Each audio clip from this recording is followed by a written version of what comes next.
সেদিন মকর সংক্রান্তির সন্ধ্যা। গ্রামের লাল কাঁকুড়ের রাস্তাটা দিয়ে হাঁটতে হাঁটতে গ্রামের প্রায় প্রতিটি বাড়ির থেকেই মিষ্টি পিঠের গন্ধ রতনের নাকে ঝাপড় দিচ্ছে।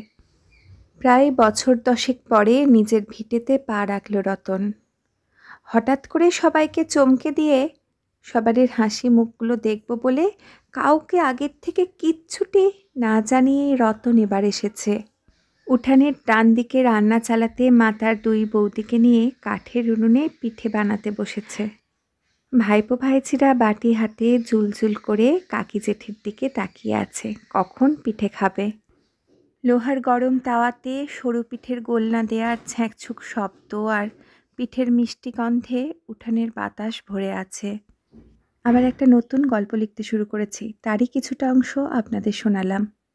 মৌরি দিয়ে বানানো মিষ্টি গন্ধের সরু পিঠে, দুধ আর খেজুর গুড়।